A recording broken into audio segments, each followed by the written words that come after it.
He's a rat. Told everything. Make the police look like they don't even work, man. Self-proclaimed billionaire rapper 50 Cent is among the industry's most successful artists. However, despite having a successful music career, he has been hit with the worst kind of accusation associated with the rap industry, snitching. However, the G-Unit rapper has rubbished these claims time and again. Instead, he has exposed who the biggest snitches in the rap game are. So who are hip-hop's biggest snitches? Jimmy Henchman. Jimmy's a rat, man.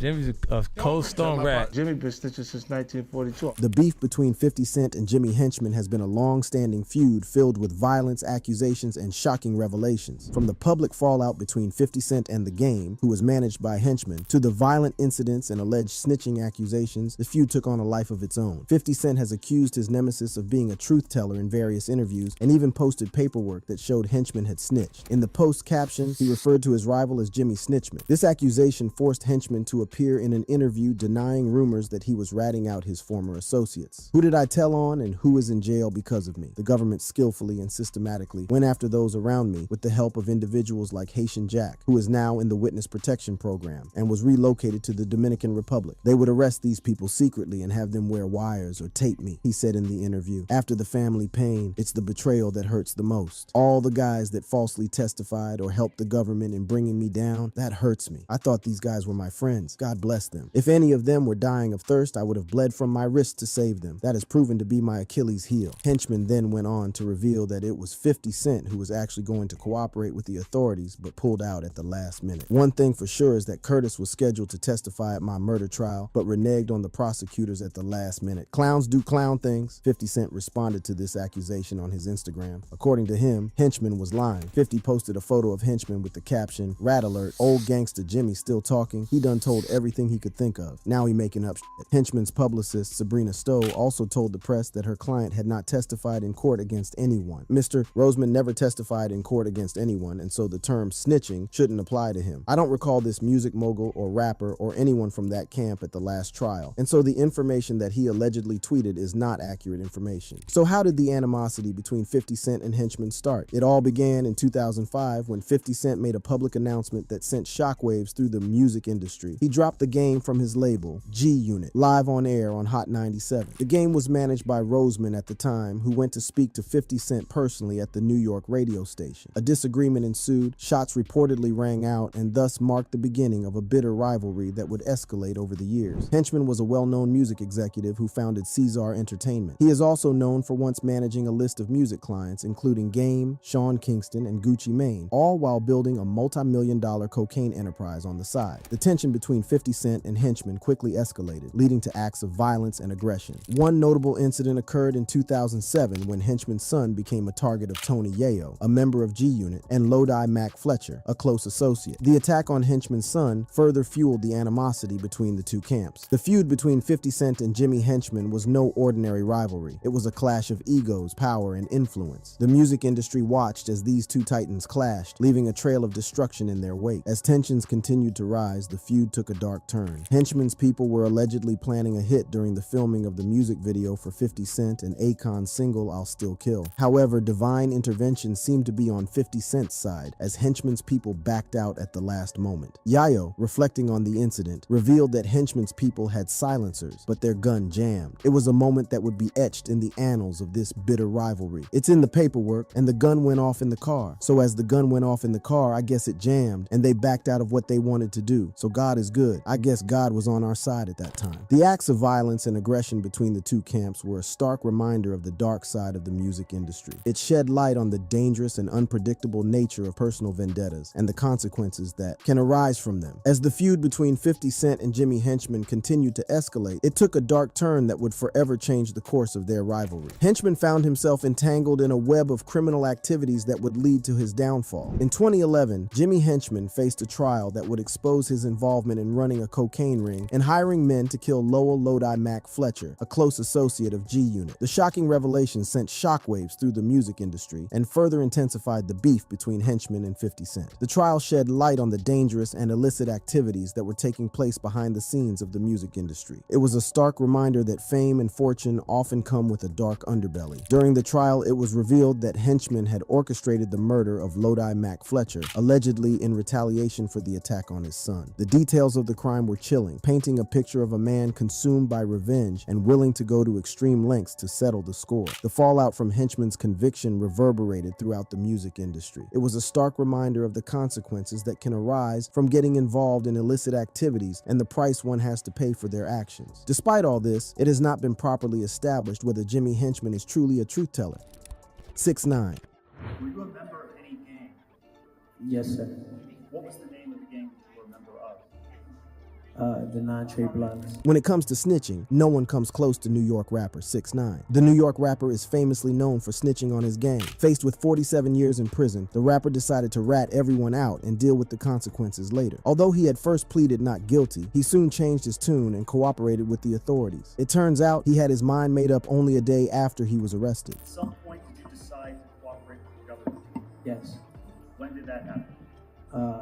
A day after, November 19th, the day after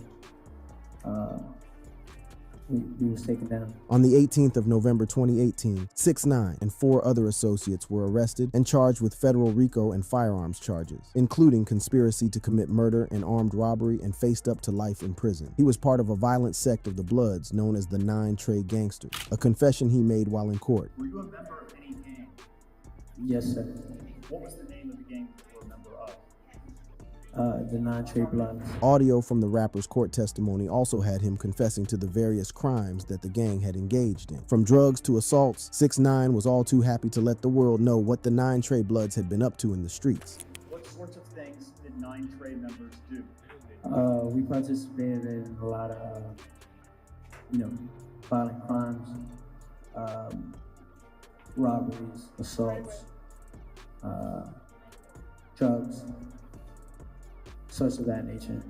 And then came the moment of truth. The moment that would put the rapper into the history books as the man who folded under pressure and told. The street rapper who could not keep the street code. He was asked to identify members of the 9 Trey Bloods present in the courtroom, and let's just say that there is no honor among thieves. Mr. Hernandez, do you recognize anyone in the courtroom who was a member of 9 Trey when you were a member? Yes. Who do you recognize? And if you can identify that person, you identify where they're sitting in an article clothing the person they were wearing. The rapper identified 2 members of his gang, Anthony Ellison and Mac. Ellison has a gray suit on.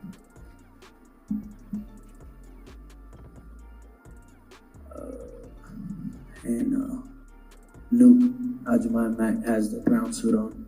His singing didn't stop there. Rapper Trippie Redd's name was thrown out there with 6ix9ine revealing he is a gang member from a rival blood sect. 6ix9ine confirmed that he was introduced to many of the 9 Trey members on the set of his visual for his hit record Gummo. Tekashi stated that the gang only wanted him around to continue to make hits and to bankroll their criminal activities in exchange for their protection. All of this snitching was a part of a plea deal the rapper agreed to. While on the stand, 6ix9ine revealed that he immediately decided to cooperate with the feds the very next day after he was arrested back in November 2018. The rapper turned informant was looking at 47 years in prison after being pinched on racketeering charges, but got that reduced for his full cooperation. This decision to cooperate sparked intense debates within the hip-hop community. Many criticized 6ix9ine for betraying the principles of loyalty and honor that are deeply ingrained in the culture. Others, however, saw his actions as a necessary step to protect himself and his loved ones from the potential dangers of gang life. The fallout from the rapper's arrest and cooperation was swift and severe. His reputation took a massive hit, with many distancing themselves from him and his music. Among those who distanced themselves from 6ix9ine was 50 Cent, who is known for his no-nonsense attitude and street credibility. In various interviews, 50 Cent expressed his disapproval of 6ix9ine's decision to cooperate with the authorities. He stated that he wouldn't work with the rapper, citing that it goes against the way he was brought up and the principles he holds dear. The G-Unit rapper, who was once friends and a collaborator with 6ix9ine, made his position known publicly. "I wouldn't work with him. What it is it's just against the way I grew up." 50 Cent, who himself has faced legal troubles in the past, has always been vocal about his disdain for snitching and the consequences it brings. However, 50 Cent also acknowledged the complex circumstances that led 6ix9ine to make such a drastic choice. He pointed out that when someone threatens your loved ones, sleeps with your baby's mother, and intends harm towards your family, it becomes difficult for anyone, especially someone from a traditional background, to stay silent and face a potential lengthy prison sentence. Despite his disapproval, 50 Cent Cent predicted that the new generation of artists would eventually adjust to 6ix9ine and be willing to work with him. He believed that success and hit songs would outweigh any moral considerations, and artists would prioritize their own careers over standing against 6ix9ine's actions. He even went as far as saying that he would choose 6ix9ine over his own biological son, Marquise, whom he has had a strained relationship with. Marquise, in response, expressed his disinterest in being associated with his father's views and referred to him as claiming a rat. Tekashi responded to 50's remarks on Instagram saying, "Won't be the first time 50 abandons his son. Let me just mind my business." And in 2021, 6ix9ine revealed that he and 50 Cent had not spoken in over 2 years. "Nah, I never talked to him," revealed 6ix9ine. "The last time I talked to 50, he tried to get me a lawyer while I was locked up. That's the last time I ever communicated with him."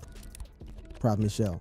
A former member of the Fugees has been convicted of 10 finance-related federal charges, including money laundering and campaign finance violations. But Michelle has now been found guilty of using illegally obtained money to get closer to former President Obama during his 2012 campaign and using millions more to bankroll an expensive lifestyle. As Prof. Michelle's trial continued in 2023, 50 Cent took to his Instagram to let his feelings about the former rapper known. "I knew this fool was a rat. I'm glad I never with this guy," 50 Cent posted. So who did the former members of the Fugees rap group snitch on and why? Prof. Michelle, a talented rapper and musician, rose to fame as part of the Fugees, a 2-time Grammy-winning group known for their groundbreaking fusion of hip-hop, reggae, and soul. The Fugees, consisting of Prof. Michelle, Lauryn Hill, and Wyclef Jean, not only left an indelible mark on the music industry, but also represented the rich Caribbean culture, with Prof and Wyclef being of Haitian American descent. However, behind the glitz and glamour of their success, Prof Michelle's life took a dramatic turn when he became entangled in a web of legal troubles. In 2018, the federal government seized a staggering $74 million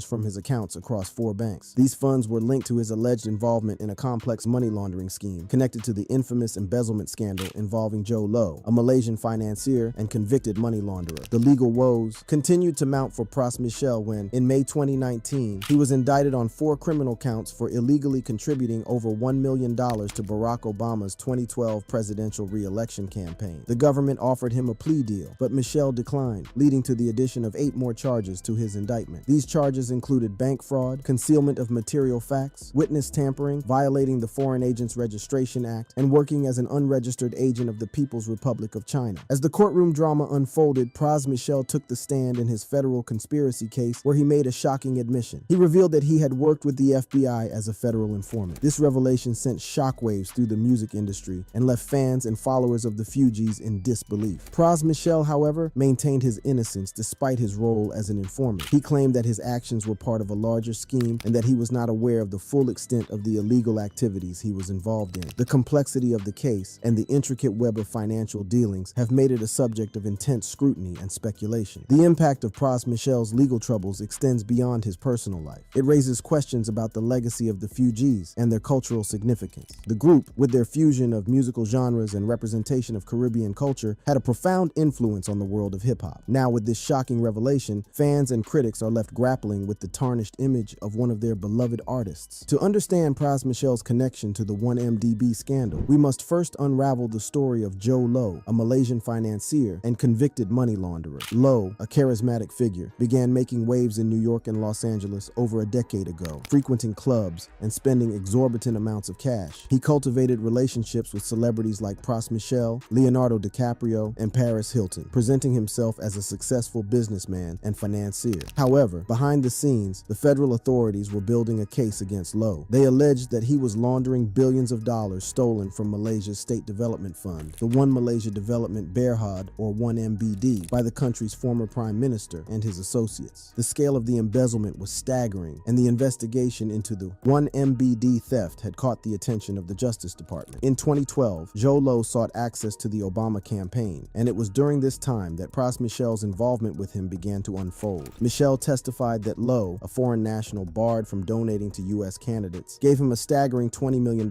Michelle allegedly passed $800,000 of that money onto the Obama campaign through straw donors, allowing him to evade legal limits on donations. Michelle, however, however, denied that Lowe gave him the money specifically for the purpose of funneling it to the Obama campaign. He claimed that he was not aware he was breaking the law, but admitted to making illegal campaign donations. The complexity of the financial transactions and the intricate web of deceit surrounding the 1MDB scandal made it a case of international significance. As the investigation into the 1MDB theft intensified, Joe Lowe found himself in a precarious situation. The Justice Department had frozen his assets, and he needed help to navigate the political landscape and potentially influence the outcome of the investigation. This is where Pras Michel's role as a middleman came into play. Through his connections in the entertainment industry, Michel tapped Nikki Lum Davis, a friend with GOP fundraising ties, to assist in Lowe's efforts. Their goal was to find a political operative with access to the Trump administration who could lobby for the Department of Justice to drop the investigation and unfreeze Lowe's assets. Enter Elliot Broidy, the Republican National Committee's deputy finance chair at the time. Broidy, known for his connections and influence, demanded a staggering $1 million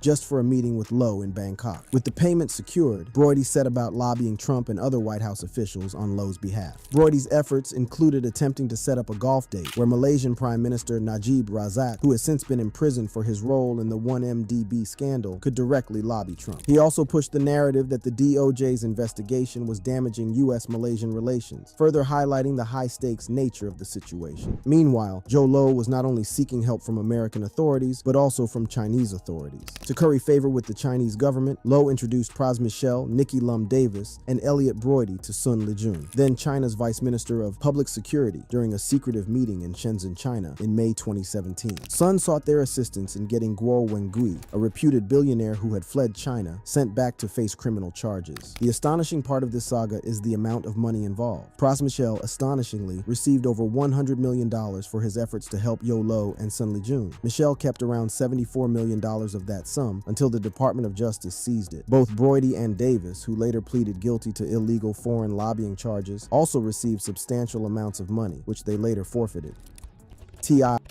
In a stunning revelation, rap legend T.I. admitted to snitching on his own dead cousin to avoid jail time. This unbelievable confession not only raised eyebrows, but also led to a major fallout with fellow rapper Boosie Badass and public ridicule from 50 Cent. In the world of hip-hop, T.I. has long been regarded as a respected artist and influential figure. But a bombshell revelation shattered his image and left fans and fellow artists in disbelief. T.I. admitted to snitching on his own dead cousin, Toot, in order to avoid jail time. The story goes back to the early 2000s, before T.I.'s music career took off. He and his cousin Toot were involved in a hustle in their hometown of Atlanta dealing with stolen upscale clothes. However, their illegal activities came to a screeching halt when they were pulled over by the police. As T.I. recounted in a resurfaced clip from his Expeditiously podcast, the situation quickly escalated. While unloading the stolen clothes at Lenox Mall parking lot, T.I. found himself face to face with the police. In the chaos that ensued, a gun was discovered in T.I.'s possession, adding a serious charge to the already tense situation. Desperate to avoid the consequences, T.I.'s lawyer came up with a shocking plan. He suggested that T.I. pin the gun case on his late cousin Toot. With Toot's posthumous blessing, T.I. claimed that the gun belonged to his cousin, effectively shifting the blame onto the deceased Toot. "We caught those gun cases. Toot died." My lawyer said, "Well, you know, I could make everything go away if it was Toot's. It was Tramel's," he said. After he had passed, I had a talk with him. Toot said, "I'll take all the charges you got. If you can walk away free and put it on me, goddamn right, cause I'll be damned if they gonna come and motherfucking extradite me from here." Tragically, Toot was murdered during the court case, adding another layer of complexity and tragedy to the story. T.I.'s lawyer saw an opportunity to save his client from incarceration and presented T.I. with a choice: let Toot take the fall or face the consequences himself. T.I. made the difficult decision to put the blame on his cousin, all in an effort to walk away free. The shocking nature of T.I.'s admission is further compounded by the fact that Toot was not only his cousin, but also someone who had played a significant role in his music career. Toot had introduced T.I. to DJ Toon, the producer behind some of his biggest hits. Their bond went beyond family ties, making T.I.'s decision to snitch on his cousin all the more shocking. But what led T.I. to finally reveal this dark secret? In the podcast episode, T.I. explained that he felt compelled to share the truth because Toot had given him his blessing from beyond the grave. Toot had told T.I. that he would take all the charges if it meant T.I. could walk away free. It was a sacrifice that Toot was willing to make, even in death. The revelation of T.I.'s admission sent shockwaves through the hip-hop community, leaving fans and fellow artists questioning their perception of the rapper. The revelation of T.I.'s admission to snitching on his dead cousin not only shocked the hip-hop community, but has also caused a major fallout with fellow rapper Boosie Badass. Boosie, known for his outspoken nature, wasted no time in expressing his disappointment and anger towards T.I. Initially, Boosie had believed that T.I.'s story was fabricated, dismissing it as mere rumors. However, upon learning the truth, Boosie's opinion took a drastic turn. He now considers T.I. a rat for cooperating with law enforcement and providing incriminating information about a deceased relative. This led to the cancellation of their highly anticipated joint album. Boosie took to social media to announce that the album would not see the light of day, stating that the rapper's actions had ruined everything. He acknowledged the backlash from his fans, who made it clear that they did not want him to release music with someone they perceived as a snitch. The cancellation of the joint album was a significant blow to both artists. It was an exciting collaboration that had generated buzz among their fan bases. However, the shocking revelation of T.I.'s admission has irreparably damaged their working relationship. Boosie's reaction to T.I.'s actions reflects the deep-rooted principles and values within the hip-hop community. Snitching is considered a grave betrayal, and those who engage in such behavior are often ostracized. Boosie's decision to distance himself from T.I. is a clear statement that he stands firmly against any form of cooperation with law enforcement. 50 Cent was obviously not going to be left out from clowning a snitch. For 50 Cent, the back and forth between T.I. and Boosie provided the ideal scenario to quote G-Unit lyrics while sharing a Judge Mathis featuring clip. Specifically, 50 excerpted the 2008 track You So Tough, including several lines long pointed to by listeners as references to T.I.'s 2007 arrest and subsequent sentence,